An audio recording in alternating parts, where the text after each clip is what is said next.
নমস্কাৰ বন্ধু বান্ধৱীসকল, আজি মই প্ৰিন্সেছ কাট ব্লাউজ এটাৰ ওপৰত ভিডিঅ' দিবলৈ ওলাইছোঁ। আপোনালোকে ভিডিঅ'টো প্ৰথমৰ পৰা শেষলৈ চাব। প্ৰথমতে মই লাইলিং এডোখৰ লৈছোঁ। এয়া লাইলিংডোখৰ মই দুটা জাপ কৰি ইপিনে লৈছোঁ 12 ইঞ্চ, আৰু এয়া 16 ইঞ্চ, আৰু এয়া 17 ইঞ্চ। এতিয়া মই লাইলিংডোখৰ দুটা জাপ কৰি লৈছোঁ।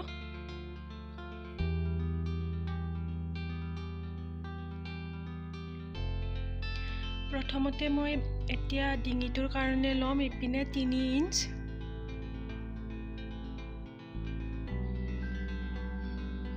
এয়া চাওক মই 3 ইঞ্চত চিন দিছোঁ, আৰু ইপিনে লৈছোঁ 6 ইঞ্চ। এতিয়া মই এয়া চিন টানি লৈছোঁ, আৰু এয়া হাতৰ কাৰণে ৰাখিছোঁ 3 ইঞ্চ, আৰু এয়া লৈছোঁ 6 ইঞ্চ। ডিঙিটো যদি আপোনালোকক বেছি বহলকৈ লাগে তেতিয়াহ'লে আপোনালোকে আৰু জোখ ল'ব পাৰে, 4 ইঞ্চিলৈ ল'ব পাৰে। এতিয়া মই ইপিনে ল'ম 9.5 ইঞ্চ, আৰু এয়া 3.5 ইঞ্চ। এতিয়া ইয়াত চিন দি লৈছোঁ, চিধাকৈও এটা চিন দিব লাগিব, আৰু এয়া 5.5 বা 6 ইঞ্চত এটা চিন দি কেনে মিলাই লৈছোঁ, আৰু এয়া হাতৰ পিনে যিখিনি ৰাখিছিলোঁ ইফালে এটা চিন দি লৈছোঁ।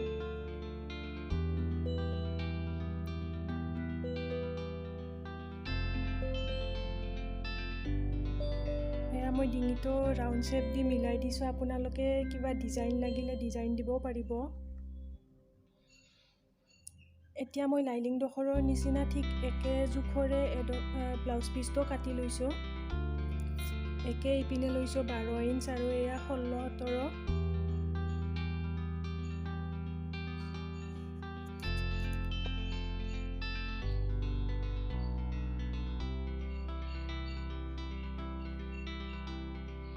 এতিয়া মই ব্লাউজ পিচটোৰ ওপৰত লাইলিংডোখৰ দিছোঁ, এয়া পিন মাৰি ল'ম। এতিয়া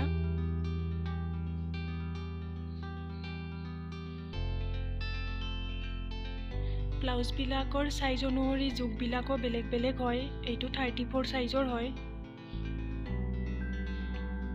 প্ৰথমতে মই হাতৰ পিনৰ পিচটো কাটি ল'ম।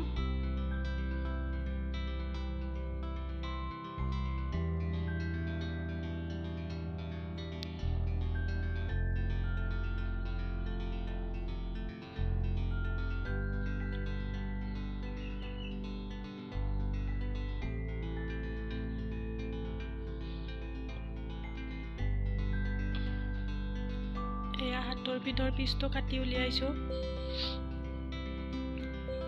এতিয়া মই লাইলিং যে দুটা জাপ কৰি লৈছিলোঁ আৰু ব্লাউজ পিচটো সেয়াও কাটি উলিয়ালোঁ। এতিয়াও লাইলিঙৰ মই প্ৰথমতে ওপৰৰ ডোখৰ ল'ম, আৰু ব্লাউজ পিচৰো ওপৰৰ ডোখৰেই ল'ম।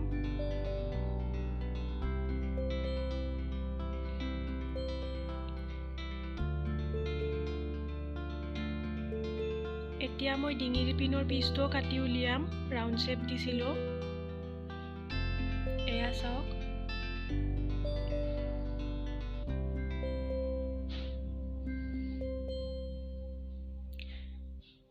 এতিয়া মই প্ৰথমতে চিন দিয়াৰ দৰে ইপিনেও একে চিন দিয়ে মিলাই লৈছোঁ। এয়া 3.5 ইঞ্চ, আৰু এয়া ইপিনে 5।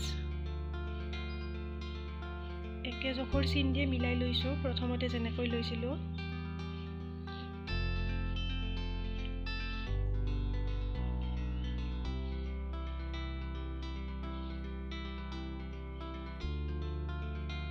এয়া মোৰ চিন দি হৈ গ'ল। এতিয়া চিলাই কৰিম।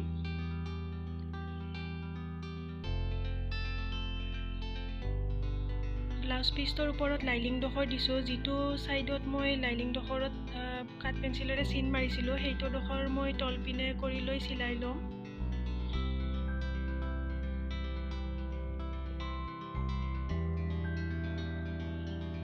প্ৰথমতে এয়া নেকটো চিলাই লৈছোঁ।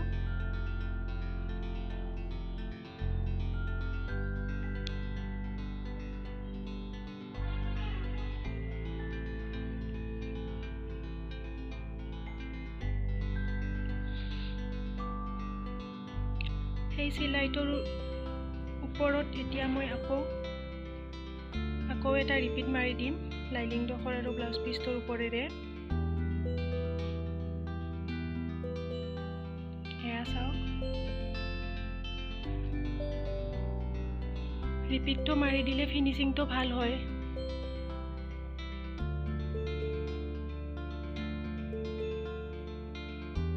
এতিয়া মই এয়া চাওক উলটাই দিছো আমি যেটো পিনে আঁকিছিলে সেইটো এতিয়া ওপৰত আহিছে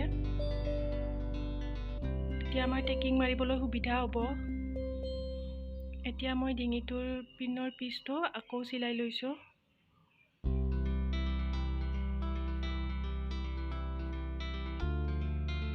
এতিয়া ব্লাউজ পিচটো আৰু লাইলিং ডখৰ গোটেই সাইড কেইটা মই চিলাই কৰি লম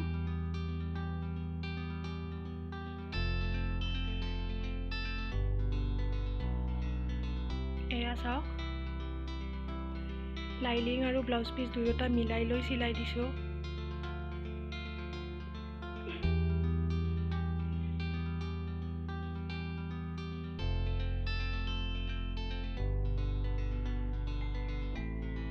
এতিয়া আমি যিবোৰ চিন দিছিলো সেই চিনবোৰৰ ওপৰত আমি টেকিং মাৰিব লাগিব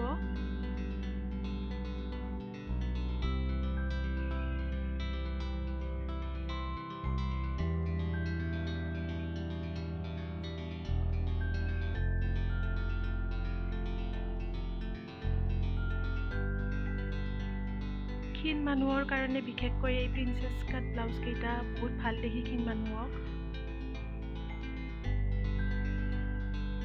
এয়া সাইডত বাঢ়ি অহা কাপোৰবোৰ মই কাটি দিছো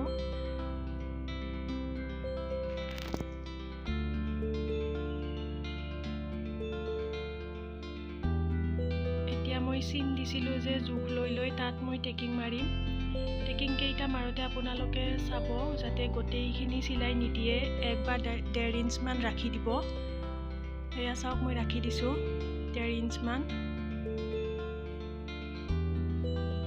গোটেই কেইটা টেকিংতে 1.5 ইঞ্চ মান কৈ ৰাখি দিম এয়া এইটো টেকিংতো মই 1.5 ইঞ্চ মান ৰাখি দিম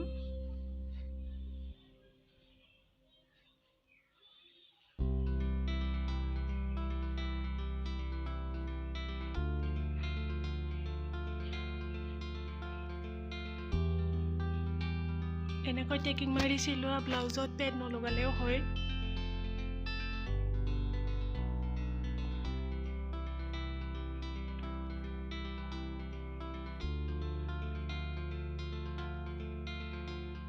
এয়া চাওক মোৰ এটা সাইডে হৈ গ'ল এতিয়া ইপিনৰ সাইডটোতো মই ঠিক একেদৰে টেকিং মাৰিম ইয়াত যেনেকৈ চিলাইছিলো ঠিক একে জোখেৰে ইয়াতো চিলাই কেইটা মাৰি লম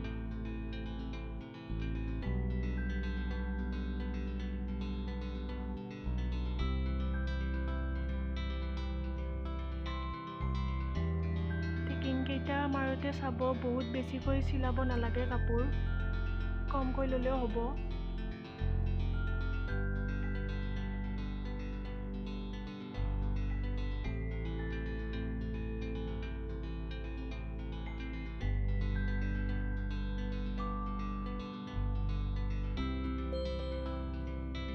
এনেকৈ চিলালে প্ৰিন্সেছ কাট ব্লাউজৰ ফ্ৰণ্ট সাইডটো খুব ধুনীয়া হয় আপোনালোকৰ যদি মোৰ ভিডিঅ'টো চাই ভাল লাগিল তেতিয়াহ'লে লাইক কৰি দিব